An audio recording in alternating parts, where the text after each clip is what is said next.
When it comes to influence, there's very few people who have had the impact on the musical world the way that Les Paul has. You might not know who Les Paul is, which isn't likely if you're watching this video, or you may not know all that Les Paul had accomplished in his lifetime. The problem is that his list of accomplishments are so long and ranging so widely that we can't get into all of them.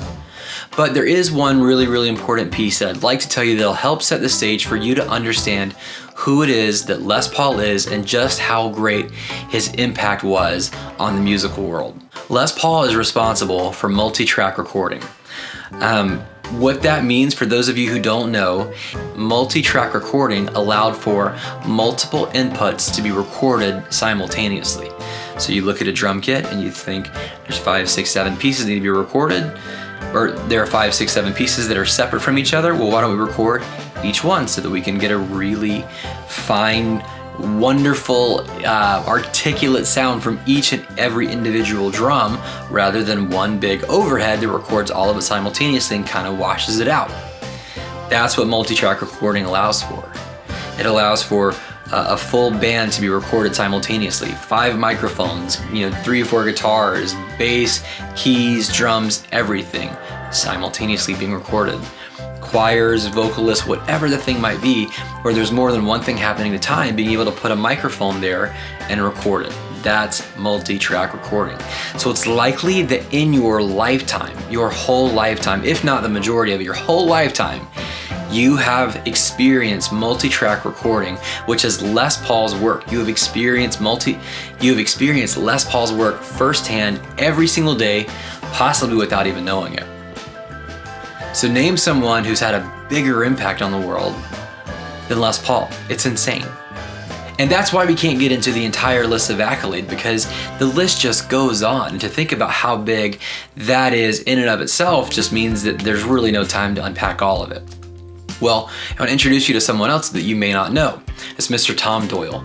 Tom Doyle was Les Paul's right-hand man for more than 45 years. He carried multiple different titles for Les. He was his luthier, he was his technician and engineer, he was everything. Business partner, confidant, all of these different things that made for a really special relationship. When Tom and Mr. Les Paul met, it was in the latter half, the second half of Les Paul's career. And Tom was just a young man at the time, and we'll get into that story later about how they met exactly. But when they met, Les scooped him up and said, "You're coming with me." And then they went on to work together for almost half a century, which is just incredible. Thanks to that work together, Mr. Tom Doyle went on to become known as the luthier to the stars, working with some of the biggest names in music and rock and roll. So why am I telling you about these two men? Well, if you didn't know about Les Paul, if you didn't know his music, if you didn't know his accomplishments, if you just didn't know who he is or what he did, maybe you knew about his guitar, one of the best-selling guitars ever made, the Gibson Les Paul. Along with the rest of his accolades, let me give you another one that Mr. Les Paul brought into the world. The Les Paul is the world's first electric solid body guitar. So not just iconic in that it's a very cool guitar that the best musicians in the world have played, but a catalyst, a total game changer in the most literal sense. From that point on, it was just different. Music was just different, thanks to Mr. Les Paul and his creation, the electric solid body guitar. Well, even though this guitar was everything that it was, it actually had a very short production time and really only lived for about 8 years, from 1952 until 1960. There are different reasons why the production run was so short, which we'll get into in the video, but when it was discontinued in 1960, in 1961, the Les Paul came back out. But it didn't come out as the Les Paul as we know today. It came out in a new body, with new wood, with new sounds, but the old name. It came out as the SG, but not the Les Paul SG, just the Les Paul. Not the SG, the Les Paul. Not the new Les Paul, the Les Paul. It was an entirely different beast, but sporting an old name, which is just confusing. So if you feel confused by that, you're in good company, because I was too. And I wanted to know, why was this guitar discontinued this way, but then brought back with a new name? And then later, why was Les's name removed and then the SG added to this new Les Paul? Again, if you're feeling confused right now, it's because it was confusing. So when the SG came along, now known as the Les Paul, it only had a very short production time as well. And then later it was given the name the SG and had Les's name removed from it. I wanted to know why this is. And the thing is, until you can actually go to the source, the internet can only offer you so much. Unfortunately, the source has since passed, that source being Mr. Les Paul. So I went to Mr. Tom Doyle, which is why I've brought up these two different men. Mr. Tom Doyle was his confidant, his business partner for 45 plus years, and it made sense to ask him, hey, Tom, do you know why it was that this thing happened? Can you speak into this with any clarity? So Tom, can you enlighten us? Can you tell us what happened? And he did. And it's amazing. He's got stories and stories and stories. So much so that this conversation went on for an hour. So I kept it as long as I could, because even though it may not always be exactly about the conversation topic of Les's name on the SG, it was still relevant, it was still wonderful, funny, etc. So I wanted to keep as much as possible. I know it's hard to watch in video format, so make sure to save it to your watch later so you can watch it in parts as you come and go. Or if you're YouTube Premium, then you can watch in the background, listen to the background. So in this video, we're going to discuss why Les's name was added and then removed from the SG, Les Paul's sense of humor, how it is that Tom came to know Les Paul, and way, way, way more. So I hope you enjoy this video. Let's jump in and find out why Les Paul's name was added and then later removed to the Gibson SG. All right, so Mr. Tom Doyle, it is a pleasure to be talking with you today. Thanks so much for taking some time and having this conversation with me. It is always a pleasure every time that we get to connect and get to chat. So I'm grateful for this time today.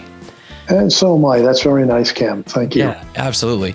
So I've been thinking a lot about the Gibson SG, these beautiful guitars back here behind me, and as I've been thinking about them, there's so much conjecture surrounding the history of the Gibson SG, like where it came from, how it came to be, if it was actually introduced as this or that or whatever. And, it occurred to me that rather than just playing around on the internet, I could go as close to the source as possible and go, okay, sure, and ask you some questions, because sure. not much good comes from the internet. So it made more sense. Or a lot of confusion comes from the internet. That's for sure. Right. That's absolutely true. Jay, as much confusion as anything else. So, so with that, let's kind of build out why it is that you're such a great, source to go to ask. You worked with Mr. Les Paul for, the better half of the second half of his career. That's correct. You held many titles, correct?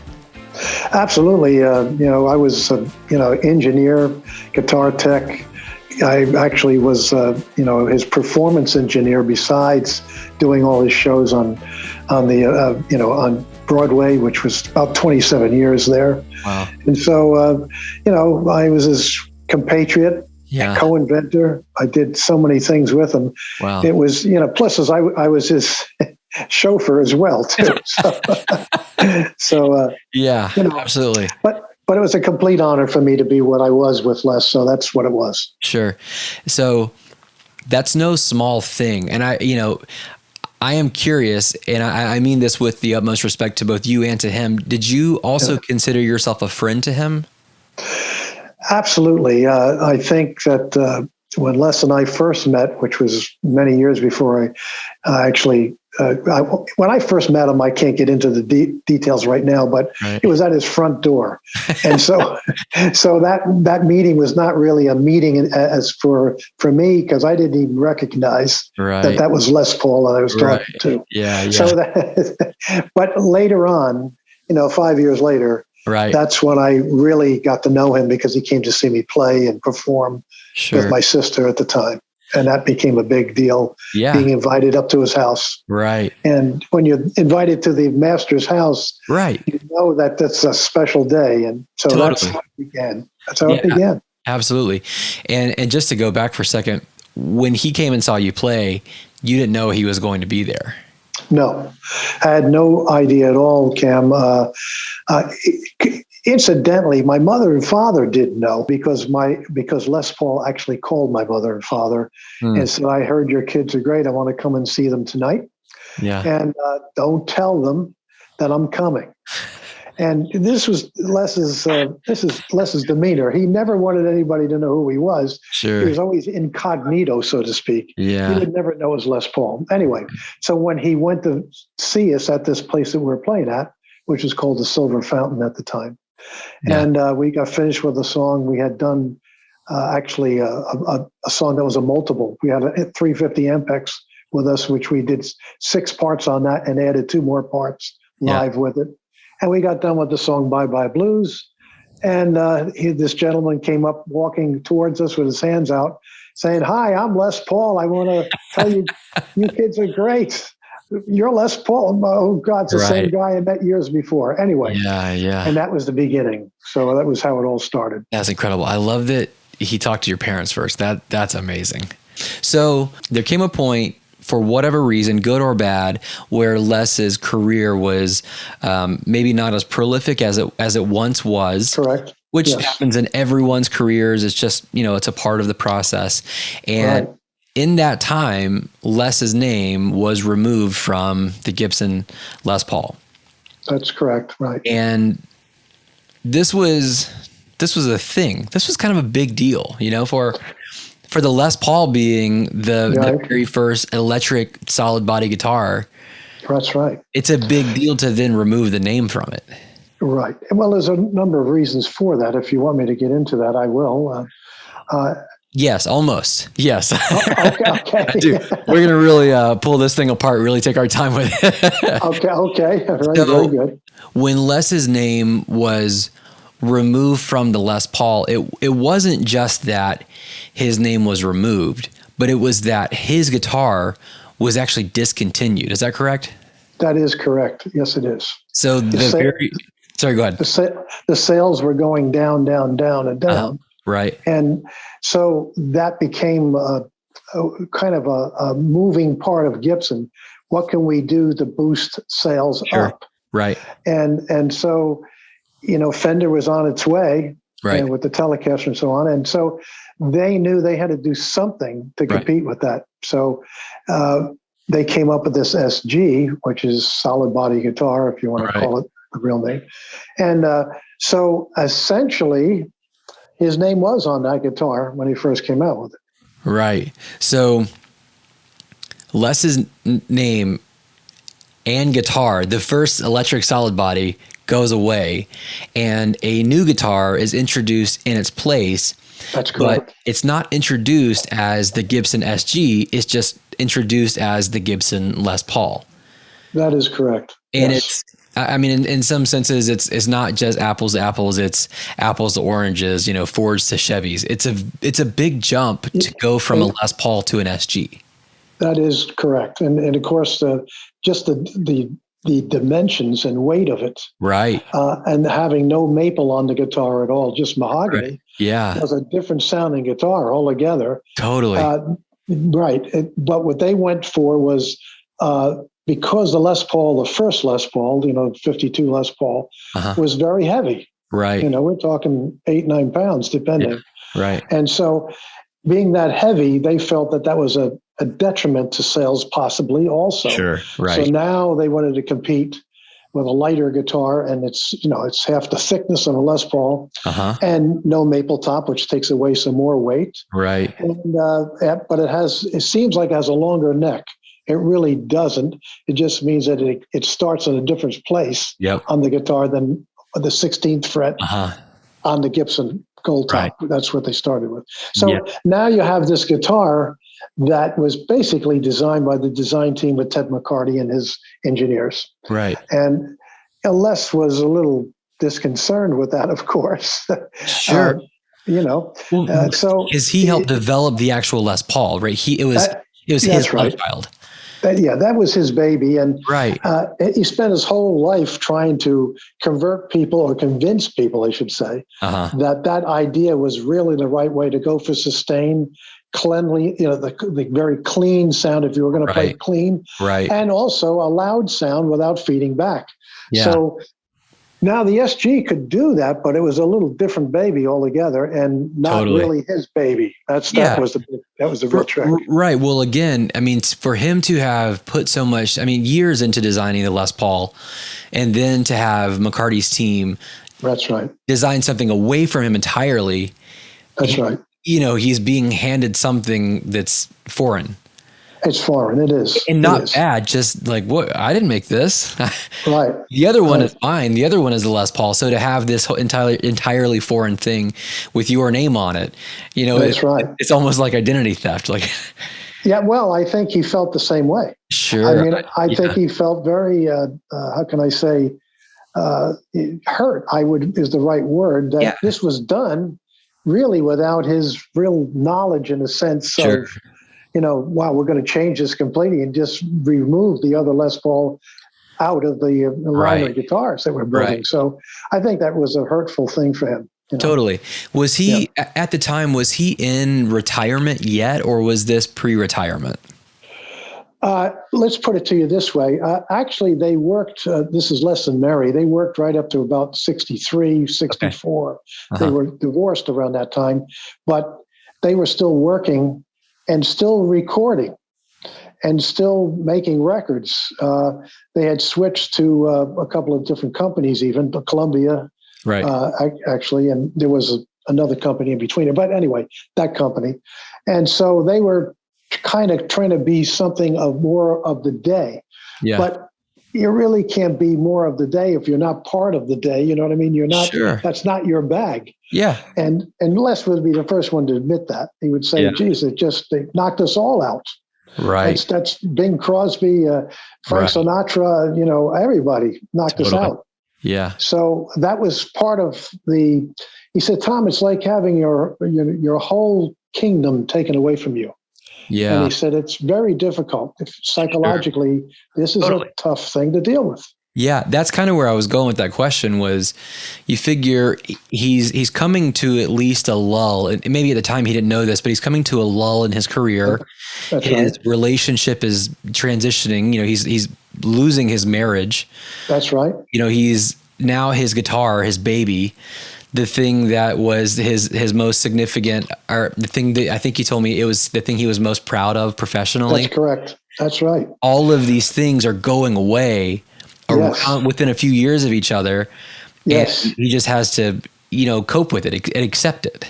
Yeah. And difficult because if you're on the Billboard charts in those days, and all of a sudden you're not there anymore. Yeah. And they won't even play your songs because, rock and roll is coming in. Totally.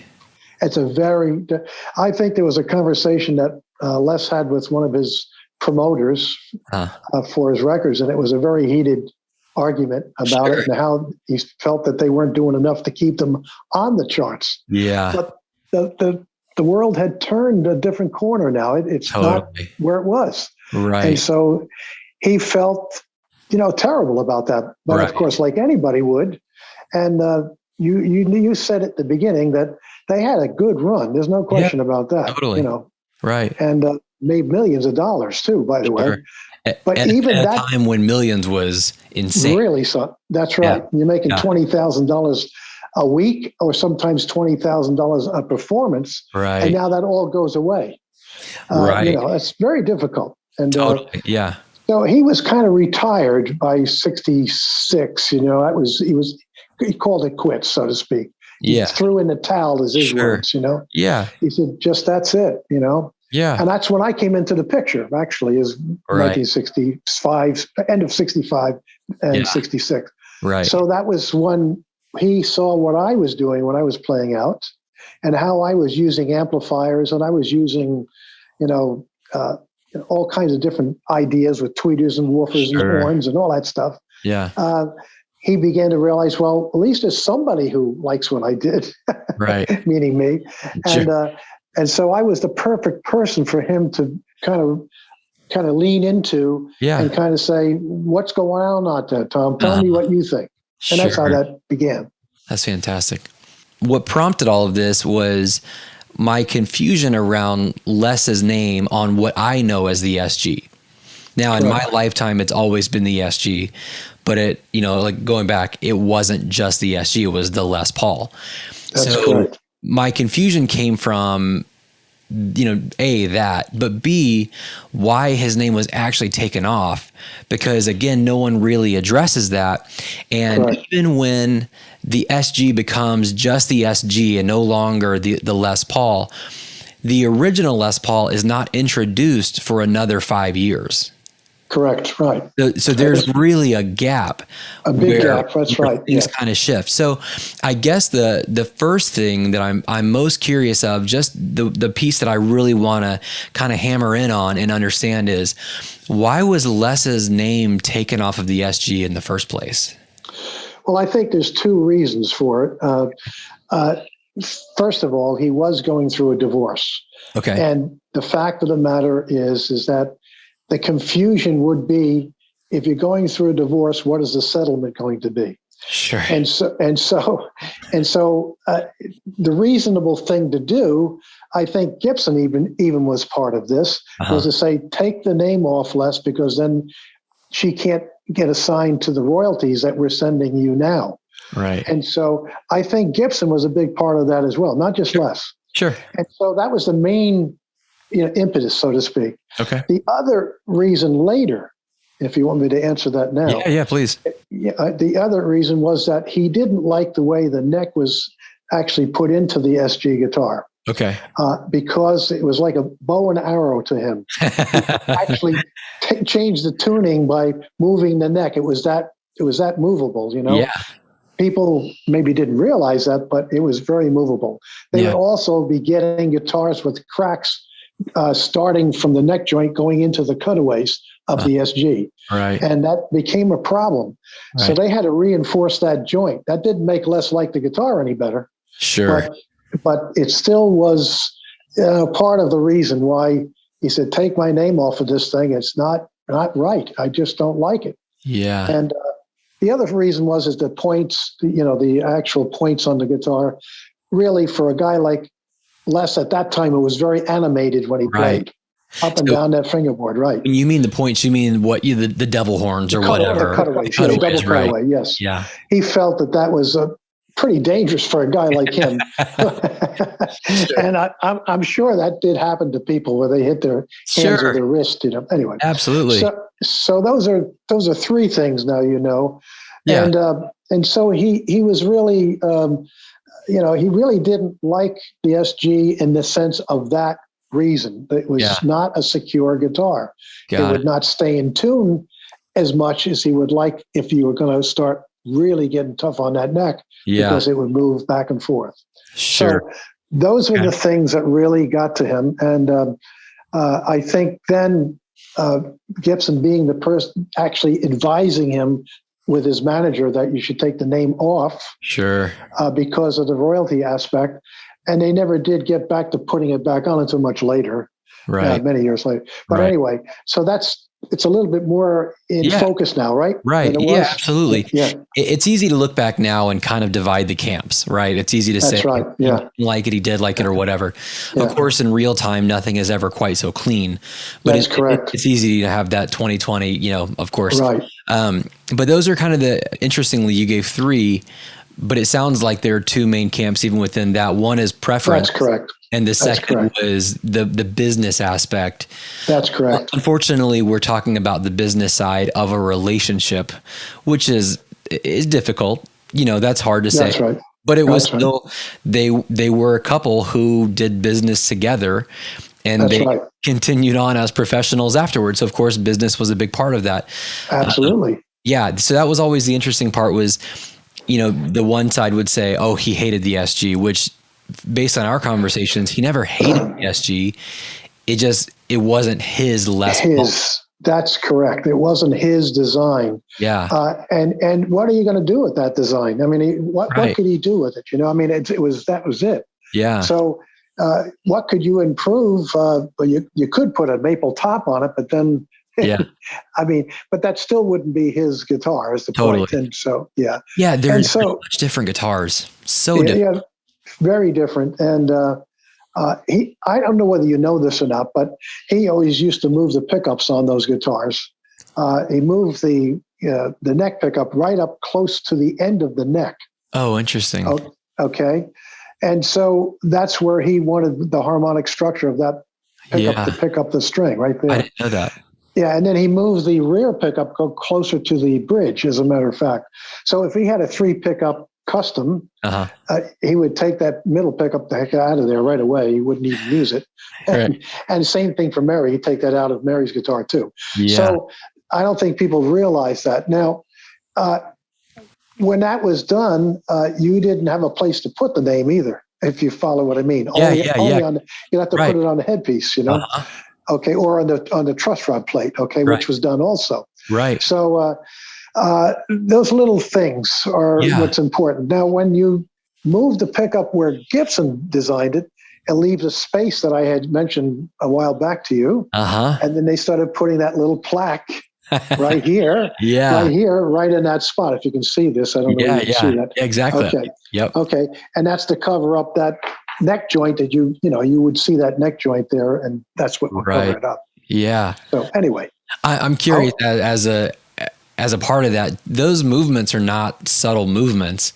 No. Did he route the body himself, or did he have Gibson do it? What was that? No, he just Wally Kamen, which is his brother-in-law, was his bass player and also his guitar tech. Wally was sick when I got there. He was dying of cancer. Oh yeah, but I didn't know it at the time. Sure. But anyway, Wally would take a hot screwdriver and a hammer and start cutting it up. That's it. They didn't have tools like that. Sure. So it's the 50s. This is not, that bang it around until he chopped it out of there, with a chisel and hot screwdrivers, and that's what he did. Wow. So gives you an idea. Oh, you can imagine. Oh, that's so great. Just to think about all of those, SG lovers out there just cringing at the idea of Wally just smashing around. That's what he did. And so the other thing is that made the neck even more susceptible to movement, because he made a bigger hole closer to the end of the fingerboard. So you follow that. So he said that pickup was in the wrong spot. So they should have designed it differently for where it should be. And so, so when he did that, that made it even worse. And originally, like on this SG I have, it's a very smooth transition. Can you see that? I can't tell if you can see. Can you see that? I can, yeah. Okay. Yeah. That smooth transition was great for playing real fast up and down the neck. Yeah. But essentially, that made it even more precariously possible to break easy there. So sure. Yeah. All these little things, Yeah. I didn't know anything about the movement. That's really interesting. It makes perfect sense though, in terms of what you're saying, where he wanted it harmonically. Yes, that's right. Interesting. And he was always moving pickups. If you see other guitars that he has, and one that I did a long time ago redid, which was a Black Beauty, which we actually went to auction years ago. Anyway, there was a big valley in between the pickups, but he always put other things in between there, which most people didn't realize. Interesting. He was humbucking in the early days when people didn't know that he was humbucking. So he did that on his gold tops as well, too. Yeah, that's great. Wow. Let me just show you this. You can see this. If you can see this picture, I'll see if I can. Yeah, it looks great. No, you're good. Yeah, okay. So you can see that picture. You can see where that front pickup is, or that neck pickup. It's up further closer to the end. Yep. And the rear pickup is near the bridge. Yeah, right so up on it. Give an idea. Wow. And the reason he's got that black plate on there, of course, is to cover the hole that he took the other pickup out. Yeah. Anyways. Where Wally's banging around in there, making space. Absolutely right. Absolutely correct. I've done Go ahead. What you don't know, he did make some of these low impedance as well. I didn't tell you that before, did I? No. So for somebody who didn't like the guitar, he was also a businessman. Well, if I got to play this guitar, I have to make it in the low impedance world so I can record with it. Right. And so that was a lot of things were done to these SGs that he had Yeah. to make them low impedance so he could go low into the board. Yeah. And so he could record directly with it. Yeah. So one of the things that I like about this story so much, with all of the different aspects, is that, I mean, Les was very utilitarian. Right. If the thought process that if I have to record with this, then I'll do X, that is very utilitarian. That's correct. Yes. He was able to reach beyond his preference. That's correct. And pull a guitar out and say, I'll make this the best that I can make it, and then I'll use it for whatever. Right. And that's fantastic. That's exactly right. And so that's the major point. He was a businessman. Right. He knew that this wasn't his guitar, but if it's going to be my guitar for right now, then I'm going to make it work for me. Right. So when I go out and play, it's set up the way and sounds like I want it to be. Yes, I love that. So what he did, he took the regular high impedance pickups. I don't know whether everybody can follow this.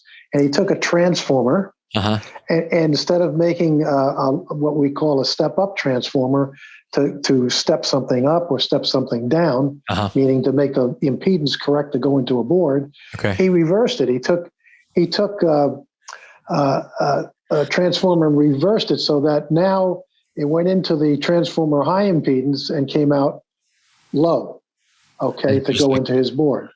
Rather than the other way, which would be come into the transformer low and make it high and go out to an amplifier. Yeah. So he did all these little tricks. He says, Tom, it's simple. Yeah. You just reverse the transformer. You're right. Tom, it's simple. Okay, sure.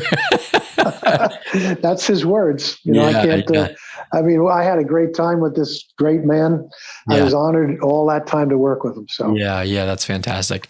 With going back to his, kind of utilitarian approach, he even played it. I mean, it's in one of the covers of one of his records, Les Paul Now. Isn't that correct? That's correct. Yeah, he's playing the what we would call the white SG Les Paul custom. Custom, correct? Yes. Right. Yeah. But even if you look on the inside of that cover, there's another picture of a cream, custom Les Paul, and that's got only 2 pickups on it again. Yeah. And also, what you don't know, and I can't show, you can't really point it out on the picture, but up on the upper corner here, if you can see that, right up on the upper corner. Okay, that's actually an output for his microphone that he did.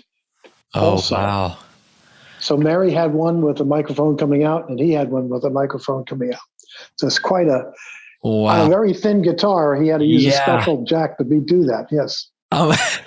I'm kind of blown away right now. So see, what I'm saying is, like I said, he's a businessman. Yeah. He knows if I'm stuck with this thing, I've got to make it work for what we know how to do. And that's what it was. And I would imagine, and maybe I'm wrong, so tell me if I am, but I would imagine that his tweaking and his, continued development of this guitar probably made him like it more because of him making it his. I would agree with you on that, because the first time I walked into the studio, his main studio, the control room, and I see SG there, and it's actually tuned as a baritone guitar. It had baritone strings on it. He made a baritone guitar out of that and used it on his multiple recordings that were later. Okay. Yeah. Wow. So he was still using them. Yeah. Even though he didn't really, sign on to them the way we thought he. Yeah. But again, when he made it his, that's right. He used it. I love that. I love that. Yeah, that's so great. Exactly correct. Exactly correct. That's fantastic. Because I feel like one of the reasons I like that so much is that's just not really how we do things in my generation. That's right. You recycle it. You sell it, go get a new one until you find the right one or whatever. You don't make it yours. Well, and this is kind of why he was so close to Eddie Van Halen. Okay, because Eddie Van Halen did the same thing. Totally. He had no idea that Les was doing what he was doing until later on in his career. Sure. So he just took nails and hit the guitar, put a pickup someplace where he wanted and nailed it in there. Yeah. Didn't realize that it was connected to the wood so tight that made it even sound better. Right. So these things are this type of person. Yeah. Kind of, Les always used to say, you are who you are around, and So that's part of what it is. But that was later on in his career, of course. Totally. But, sure. Yeah. Absolutely. No, that there's a couple of those sayings. It's, tell me who you're with and I'll tell you who you are. That's right. That's right. That's right. Birds of a feather flock together. There's, that's right. Yes. There's a bunch of those. Right. That makes perfect sense why Eddie and Les would gravitate toward each other, of course. And similarly, it makes sense why the two of you would gravitate toward each other. Exactly correct. I mean, when he first came to see me perform, here I am with an Ampex tape recorder, right? Mm-hmm. I actually had a system that I brought back from Germany when I was in the armed forces, which was called the Ecolette system. Right. That Ecolette system was a PA system with tape echo in it, which was controllable. Yeah. So we had AKG microphones that I brought back from Germany. Yeah. So he knew when he came to see me, he says, man, you got some good equipment here. JBL speakers, cabinets, and woofers and horns and anyway. So this is where this relationship grew because of that. Yeah, absolutely. That's fantastic. Yeah. Once Les's name was removed from the SG, this is mid-divorce. Right. How did he feel about the continuation of the guitar, of just the SG? Well, this, again, remember, I came into his life in 65, late 65, 60, and then 66. We would drive around and find out what people were using. And he wanted to see who was playing what. Uh-huh. And he would say, that's my Bible time. I look at what's going on the ground. Uh-huh. And we would see people playing SGs. Uh-huh. And we'd be seeing guys playing old Les Pauls. Uh-huh. And he began to say, they want that Les Paul for that type of power that it gives. Uh-huh. Uh-huh. And he said, I don't think it's over yet. That was his words, Yeah. And so it gives you an idea. He's constantly evaluating. Right. His audience is telling him what should happen next. Right. And this was, I'll just go back to the song he made that made him a big hit with Mary, which is How High the Moon. They played that in many different tempos in different clubs. Yeah. And would ask the people, what do you think? Should it be medium tempo? Should it be slow? Should it be up tempo? Tell us what you like best. And they would play all 3 different versions or 4 versions and ask the audience. And that's how he came up with the way he would record that song. Wow. He used the audience to tell him what to do. He really had a finger on the pulse. Oh, he did. He sure did. Yeah. Tell me about how you went and saw Jimmy Page and saw him play in the Les Paul. Well, let's put it to you this way. I think it was when they were in New York. Mm-hmm, yep. And we were recording, I think, or something. And so that was a big change for Les to see that happen. Right. And he didn't even tell me who we were going to see. Yeah. Until we got there. I said, is that Jimmy Page? He said, yeah, that's him. This is Les again, Yeah. He keeps people, he likes to see reactions. He likes to see what the reaction is and what I got out of it. What did you think about that, Tom? Right. He's constantly testing the waters. And so that's how that came about. So it wasn't a long visit, but it was a visit. Yeah. And so that was it. And then Jimmy Page certainly came down to Fat Tuesdays later. Right. In the 80s to come and play and sit in and all that kind of stuff, Roughly what year was that when the two of you went? 83, end of 83. Oh, wow. You mean at Fat Tuesdays or the... Before. It would be in the 70s, I believe. Okay. 68, something like that. I can't remember exactly. So I'll help you. I'll help you shape it real quick. So I'm a huge Zeppelin fan. Okay. Huge. I mean... There was a time and day where I wouldn't go a day without referencing them. So Zeppelin 1 was recorded at the beginning of and released in early 69. Yeah. Zeppelin 2 was recorded in late 69, released in 70. Okay. Zeppelin 3 was 71 and so on. And they weren't technically considered a commercial success until after Zeppelin 4. Correct. So, which is just mind-boggling to think.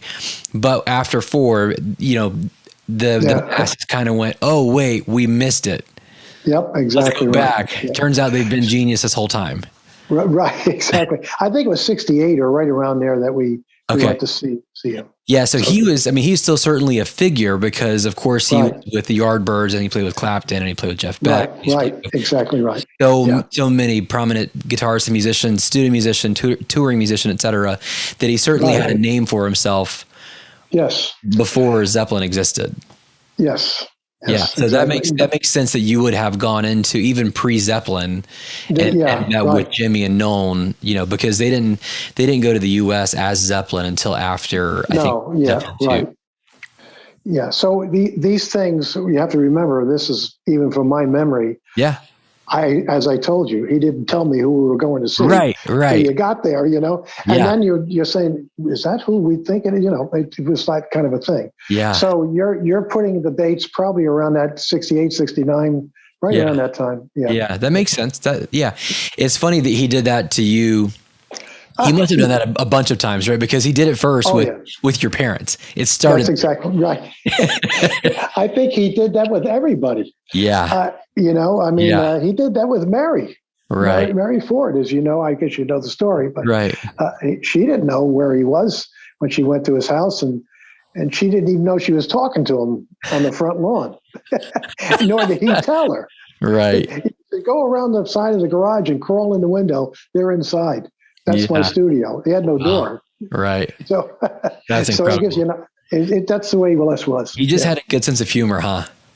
Very good sense of humor. Oh yeah. He's just messing with people. It's, you know, it's good natured, but he's just messing with people. I love that. Yeah. He would do that. You know, I have to say it got more serious later on. He wouldn't do too much of that with me later on. Sure. But he would say, "Well, do you think this is funny? I'm going to tell you a story." You know, okay, tell me a story. Right. So I won't get into that now, but you know, I don't forget, I'll be driving him in every Monday for all those years to work. And so the stories on the way in and the stories on the way out, you know, was constantly. Right.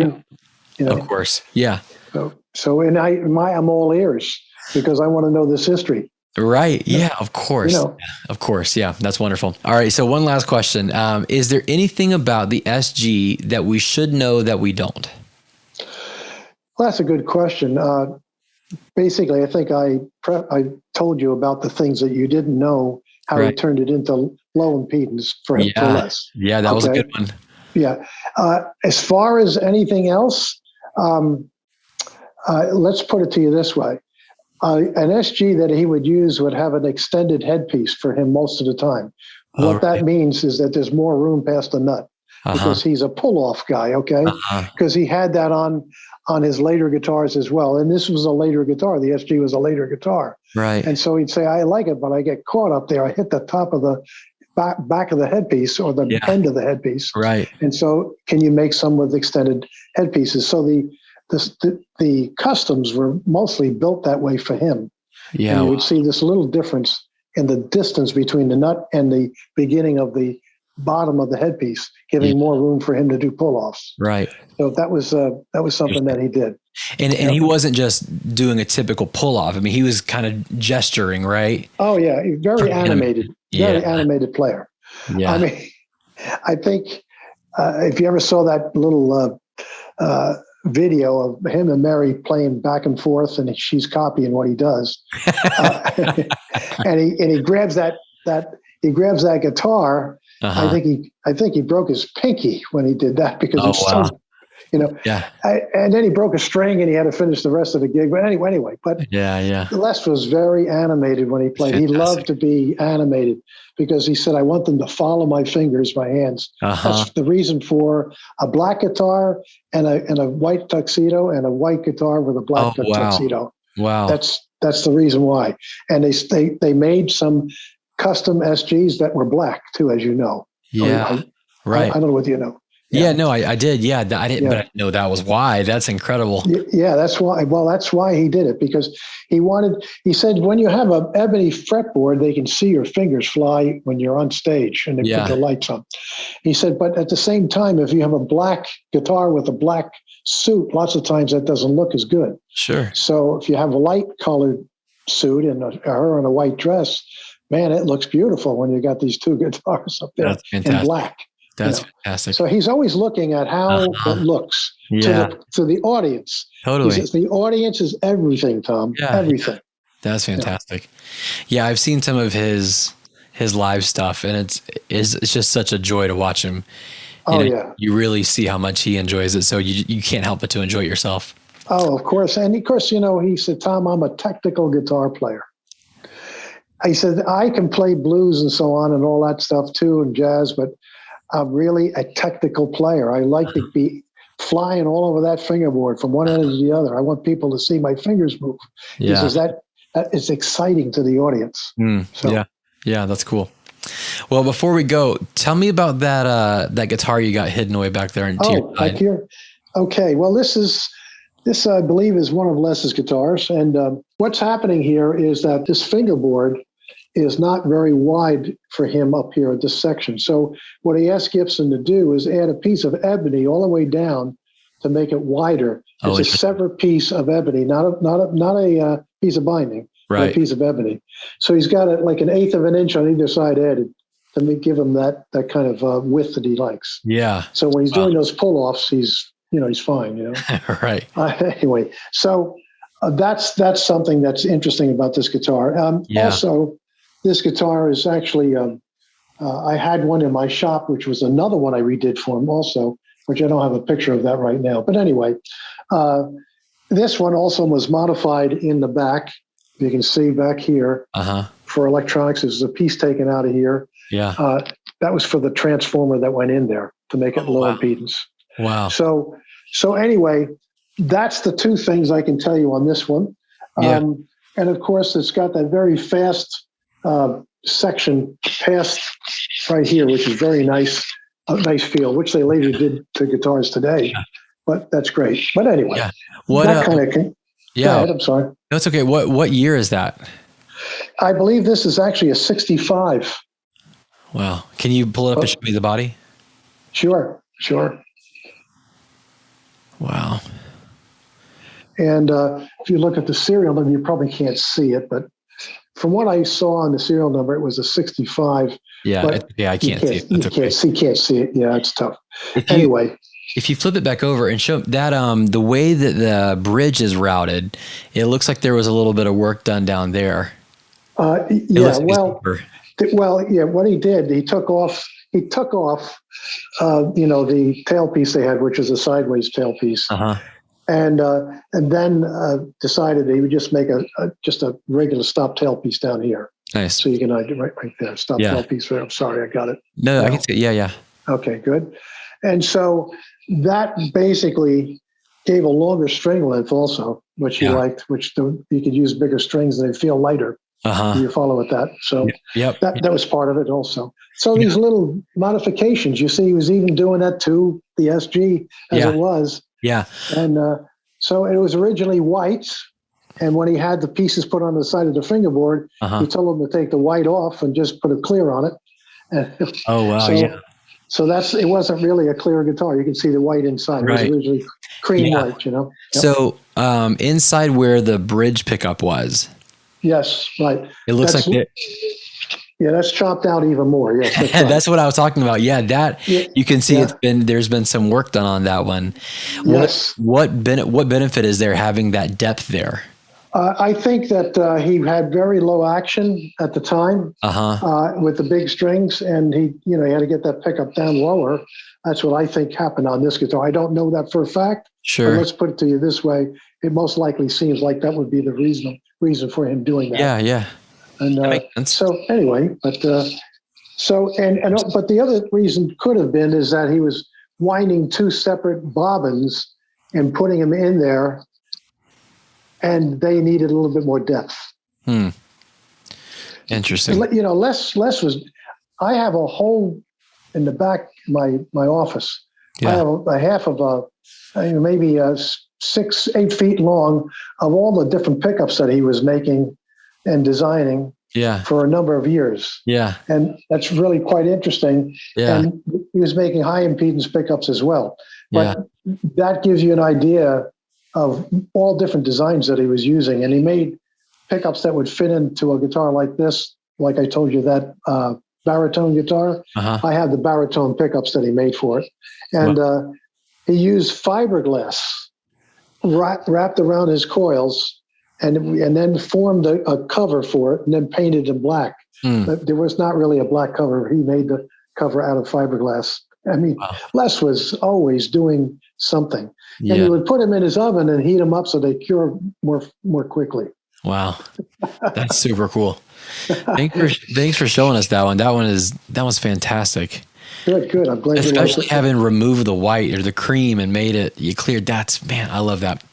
Yes, he did. And I didn't do that job for him. I got this guitar later, but this was the tailpiece that was on it, which you all remember. Yeah, beautiful. Yeah, that was great. So I have that, but thank God I have many of his changes and products and things he designed, which I'm very thankful for having that. It's just great for me to be able to show that. Totally, absolutely, and good for you for holding on to it, even just for you, because it's easy to toss things away in the moment and not realize it. I could tell you some stories which I can't do now, but there's a lot of stuff thrown away, Yeah, well, we're going to get into those stories in the future. Okay. We're going to talk about all the things that you're working on, the pickups that you're working on right now. Good. Les is how would you call it? What is it that you're working on right now for the humbuckers? Well, the Doyle coils are a very unique pickup, and that what Les was doing. Now, this is back right up into the 90s. Les was getting a new guitar from the Gibson Artist facilities and actually in New York. Okay. And they would send them over a guitar, and he said, I want to hear those high impedance pickups that they're using because they don't sound good to me. Yeah. They're muddy on the bass strings and I don't like them. So every month or even sooner, they would send him another guitar to try out at the Iridium. Right. And I would record that guitar. And then he would compare it to his guitar. Yeah. And then we would A/B that when we got home at the house. Yeah. And it was always a science project. And he'd say, Tom, they're just not going to get there. He says, there's got to be a better way to do these high impedance pickups to make them have a more bell-like, beautiful sound rather than just a muddy sound. And he was working on that right to the day he died. And essentially, Max and I got wind of the fact that nobody's even known that. And so we could take this even further and develop it to what Les would like. Yeah. And that's how the Doyle coils came about. Yeah. And it's a wonderful humbucking pickup. Yeah. There's people that are using those guitars that we modify the true clones. Yeah. Yeah. And they just can't believe the way these guitars sound. Well, it's because of the pickup, but also the work we're doing on the guitars. Yeah. But essentially, that pickup is really, really responsive. And with a little change on the tone control or volume control, you can get a myriad of sounds of the rock and roll of the 60s and 70s, but mostly, the people that we all looked up to playing, Les Paul guitars.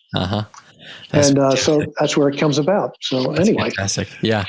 I haven't played one yet, but I want to. I'm bugging back constantly. Okay.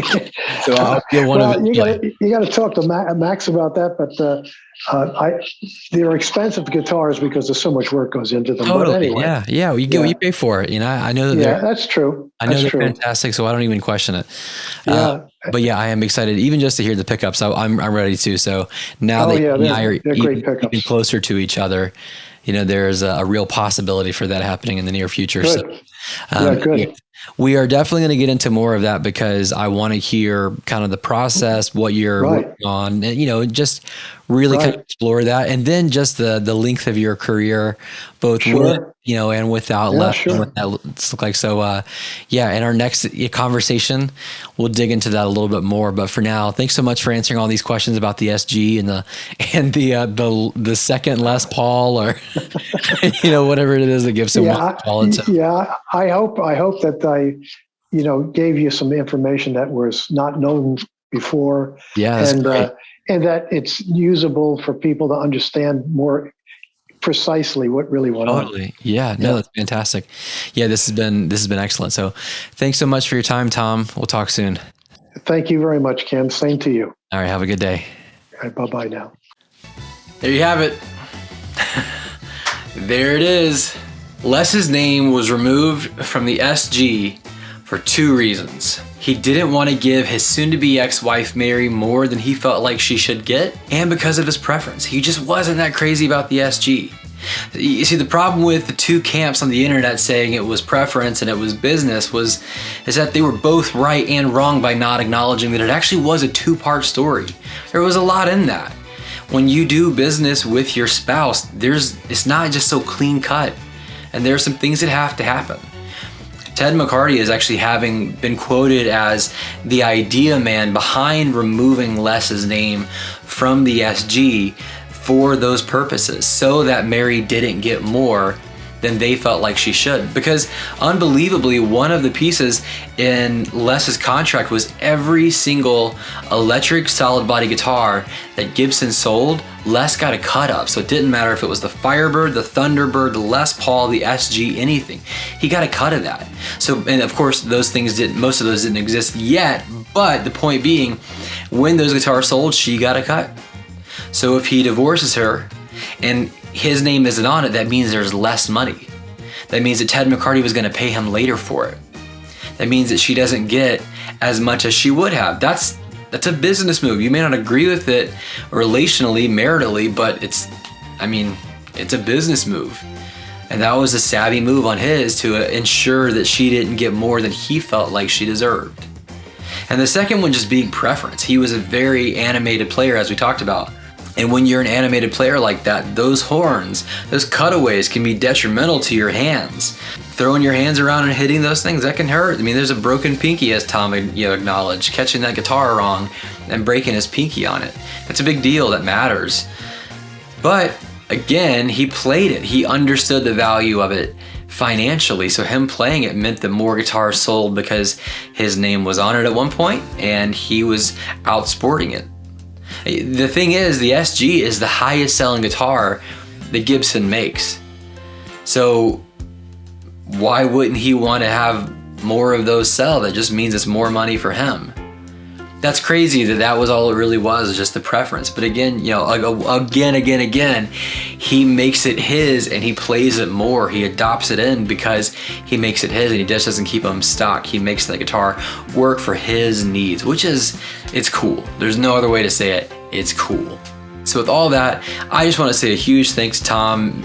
Tom, you're wonderful. It's always an absolute pleasure working with you, talking with you, connecting with you and hearing your stories. It's just, you're easy to talk to. You're wonderful. I always really appreciate our time. Thank you so much for giving that time up so that we could connect in this way and help inform the world why it is that Les Paul's name was added to and then later removed from the SG. We appreciate how you helped inform this subject.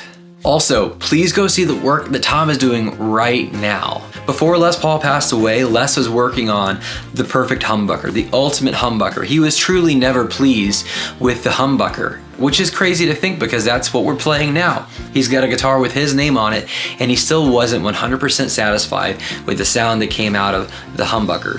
So up until Les's dying day, he was working on developing the perfect humbucker. And after Les passed, Tom picked up the notebooks, he picked up the work, he picked up everything that they had accumulated over their 45 plus years of work together, and he carried on that legacy and he finished the project.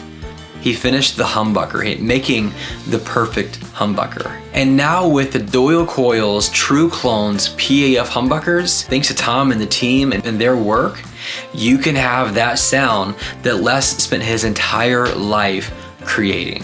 You can purchase these directly through their website, doylecoils.com, and connect with them on their social media with the links below on Instagram, Facebook, and Twitter. Those links are below, makes it nice and easy, takes you right to them so you can learn more about what they're doing, watch the videos, learn all about it, connect with them, and even purchase their incredible products. Don't worry, we will absolutely be doing another interview with Tom discussing all the things that he's working on, including the products that we just mentioned, how it is that he got to that point, how it is that he came to put those pieces together and make them, more about Les Paul and all of his crazy experiences with Les, some of the stars that he's worked with, and everything in between. Please stay tuned because again, Tom is a wealth, a gold mine of musical history knowledge and stories, and it's just such a pleasure to get to have this conversation with. So make sure to watch those when they come out. If you've enjoyed this video, please like, comment your favorite part below, subscribe, and consider sharing this with your friends.